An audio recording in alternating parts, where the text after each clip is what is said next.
Introduction हम लोग पढ़ते हैं 7वें एशिया आर्थिक संवाद 2023 से संबंधित निम्न कथनों पर विचार कीजिए। ये संवाद 1923 फरवरी 2023 के मध्य नई दिल्ली में आयोजित हुआ।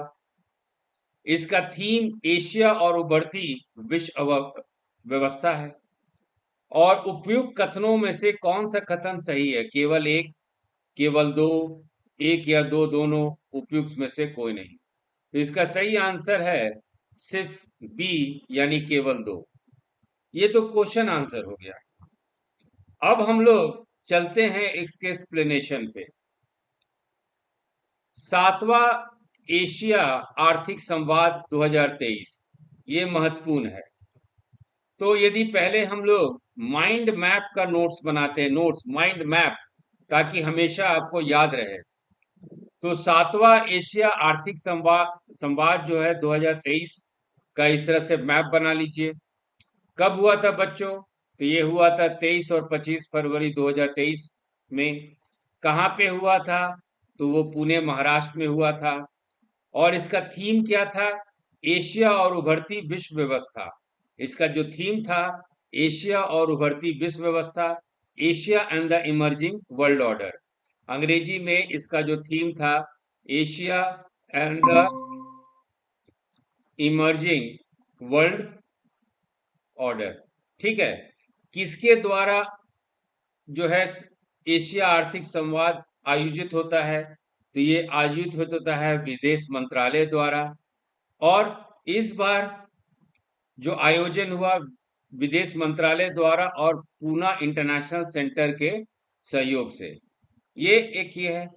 इस संवाद में कौन कौन लोग थे? इस संवाद में ब्राजील से लोग आए थे, अमेरिका से लोग आए थे, ब्रिटेन से आए थे, दक्षिण अफ्रीका से आए थे, भूटान से, मालदीव से, करीब जो है 44 से अधिक लोग इस संवाद में भागीदारी बने। ये क्यों होता है? तो ये क्यों होता है, उसका उद्देश्य क्या है? तो वैश्विक वैश्विक विकास वैश्विक विकास की संभावना पे चर्चा करने के लिए इस तरह का संवाद होता है।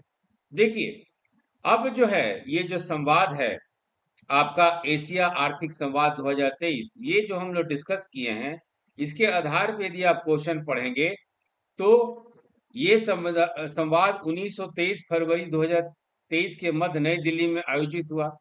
ये गलत इसलिए है क्योंकि ये 23 से 25 फरवरी में आयोजित हुआ, तो इसलिए ये गलत हो गया। इसकी थीम एशिया और उभरती विश्व व्यवस्था है, ये आपका सही है, इसलिए ये सही आंसर है। अब इसका एक्सप्लेनेशन जो आप देखें, ये तो क्वेश्चन के आधार पे आपको हम एक्सप्लेन किए। अब जरा इसके बारे में हम लोग जो है डिटेल एक विस्तृत हम लोग चर्चा करें। तो हमारा चर्चा का विषय है एशिया एशिया आर्थिक संवाद। एशिया आर्थिक संवाद है ये हमारी चर्चा का विषय। इसको कौन आयोजित करता है? तो ये आपका विदेश मंत्रालय आयोजित करता है। अंग्रेजी में एशिया आर्थिक संवाद को हम लोग एशिया इकोनॉमिक डायलॉग कहते हैं। और कौन इसको आयोजन करता है, हु ऑर्गेनाइजेस?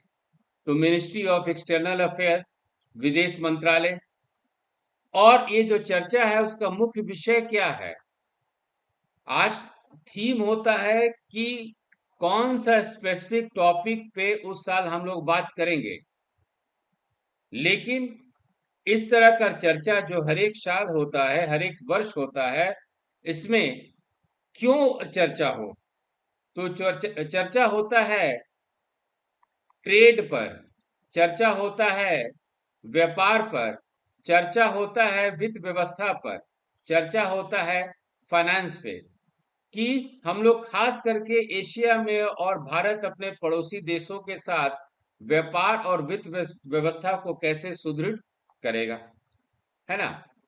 और इसीलिए जो है यहाँ भारत सरकार के प्रतिनिधि जैसे केंद्रीय मंत्री पीयूष गोयल जो है आपके एशिया आर्थिक संवाद में, एशिया इकोनॉमिक डायलॉग पुणे में वो गए, और वहां जाके जो भी 44 देश से जो लोग आए थे, उनको यही बात समझाएं कि देखो भाई, भारत जो है एक उभरता हुआ अर्थव्यवस्था है, और उस उभरते हुए अर्थव्यवस्था में अगले 4 वर्षों में भारत तीसरा सबसे बड़ा अर्थव्यवस्था हो जाएगा।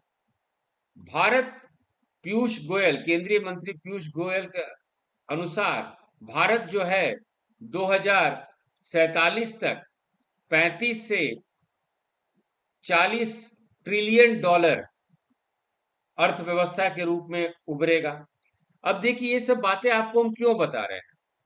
ये सब बातें आपको हम इसलिए बता रहे हैं कि क्वेश्चन हो सकता है कि किस फोरम में, किस प्लेटफॉर्म में किसने ये कहा कि भारत जो है अगले 4 से 5 साल में विश्व का तीसरा सबसे बड़ा अर्थव्यवस्था बन जाएगा। किसने कहा कि 2047 तक भारत की अर्थव्यवस्था 35 से 40 ट्रिलियन डॉलर इकॉनमी हो जाएगी? तो किसने कहा कि एक भारतीय की सोच है कि वो किसी से कम ना हो? इनफैक्ट पीयूष गोयल इस आर्थिक संवाद में इस बात को कहे कि desire of every Indian is to be second to none. तो इस तरह का जो उनका स्पीच होता है, इस तरह के फोरम में स्पीच जो होता है, इसकी मुख्य बातों को आपको देखना होगा। इस बार जो आर्थिक संवाद हुआ था, उसका थीम था उभरता, है ना, उभरता विश्व, Asia and the emerging world order. लेकिन किस सेक्शन में हम लोग रखेंगे? हम लोग इस सेक्शन को रखेंगे जियो इकोनॉमिक्स। जियो इकोनॉमिक, जियो मतलब भूगोल, भूगोल और अर्थव्यवस्था। भूगोल और अर्थव्यवस्था इसलिए का मतलब कि भारत अपना और पड़ोसी देशों का सहयोग चाहता है, देखिए एक नया व्यवस्था बने, तो ये इसका महत्व है। अब जो एशिया आर्थिक संवाद है, इसका अर्थव्यवस्था के पृष्ठभूमि में क्या महत्व है, यह आपको जानना चाहिए। ये जानना इसलिए है कि एशिया का यदि आबादी देखें तो यहाँ पे 4.7 बिलियन लोग रहते हैं, और ये आबादी विश्व आबादी का 60% है। ये बात अंतर्राष्ट्रीय मुद्रा कोष IMF, इंटरनेशनल मॉनेटरी फंड भी कह चुकी है कि एशिया का जो बाजार है, एशिया का जो मार्केट है, वो जो है बहुत तेजी से उभर रहा है। यहां तक कि कोविड के बाद भी हमारा जो व्यवस्था है वो सही हो रहा है। और उपभोक्ता के आधार पे, उपभोक्ता के आधार पे IMF ये कही है कि एशिया में दो बहुत बड़ा उपभोक्ता बाजार है, कंज्यूमर है, दो मेजर कंज्यूमर। एक है आपका चीन और दूसरा है भारत। तो एशिया आर्थिक संवाद का ये भी मतलब है।